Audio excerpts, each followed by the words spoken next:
Hi, welcome to Arshin dot kitchen. இன்றைக்கி நம்ம இரானி சாய் பார்க்க போகிறோம்.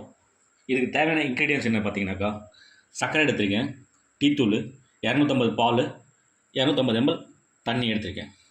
இது இல்லாமல் பால் பவுடர் கொஞ்சம் தேவைப்படுது. இப்போ ஸ்டவ் ஆன் பண்ணி பாத்திரம் ஏற்றிக்கிறேன்.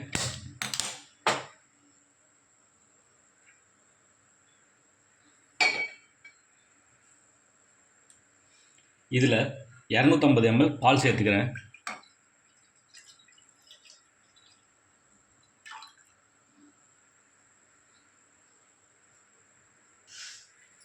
இன்னொரு ஸ்டவ்வில் இன்னொரு பாத்திரம் ஏற்றிக்கிறேன். அதில் 250 ml தண்ணி வச்சுக்கிறேன்.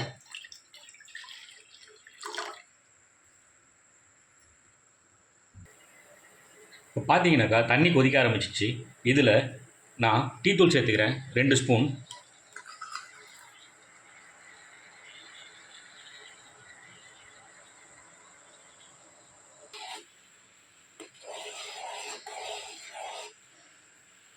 டீத்தூளை ஒரு 10 நிமிஷம் சிம்மில் வச்சு கொதிக்க வைப்போம்.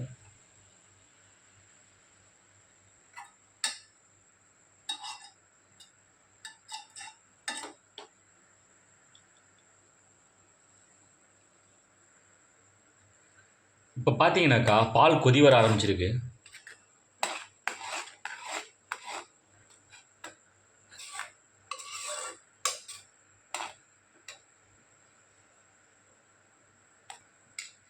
பால் கொதிச்சிட்டு இருக்கும் போது நான் சர்க்கரை சேர்த்துக்கிறேன்.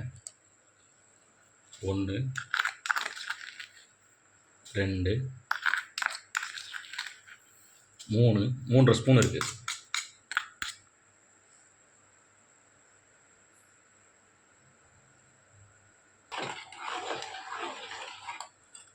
இப்போ நான் பால் கூட 3.5 ஸ்பூன் சர்க்கரை சேர்த்துருக்கேன். டீத்தூள் 2 ஸ்பூன் சேர்த்துருக்கேன். நீங்கள் சர்க்கரை பார்த்தீங்கன்னாக்கா 30 கிராம் இருக்கும். டீத்தூள் பார்த்தீங்கன்னாக்கா ஒரு 15 கிராம் இருக்கும். இரானி சாய்க்கு தேவையான டீத்தூள்.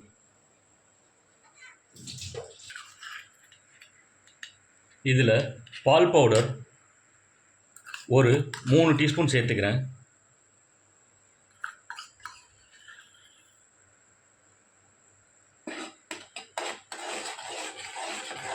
இது ஃபுல் க்ரீம் மில்க். இது ஒன்று ஆரோக்கியா ஃபுல் க்ரீம் வாங்கிக்கோங்க.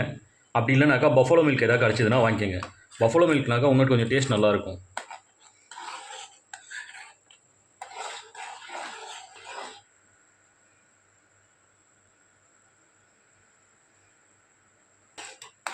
இப்போ பால் பார்த்தீங்கன்னா நல்லா சுண்டி வந்துடுது. இந்த ஸ்டேஜ் போதும் நமக்கு. இவ்வளோ திக்னஸ்ஸு. டீத்தூளும் ஆல்மோஸ்ட் ரெடி ஆகிடுச்சு. 10 நிமிஷம் ஆயிடுச்சு. நம்ம 10 நிமிஷமாக டீத்தூளும் கொதிச்சிட்ருக்கு. சிம்லேயே தான் கொதிச்சிட்ருக்கு. இப்போ ரெண்டுமே நான் ஆஃப் பண்ணிக்கிறேன். இப்போ டிகாஷனை வடிகட்டிக்கிறேன்.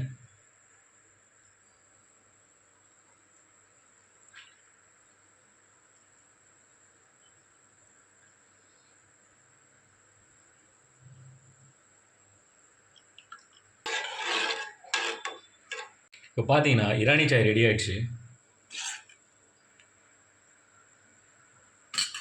சாய் குடிக்க வாங்க.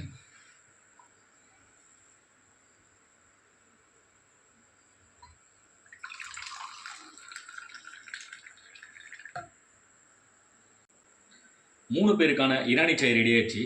குடிக்கலாம் வாங்க.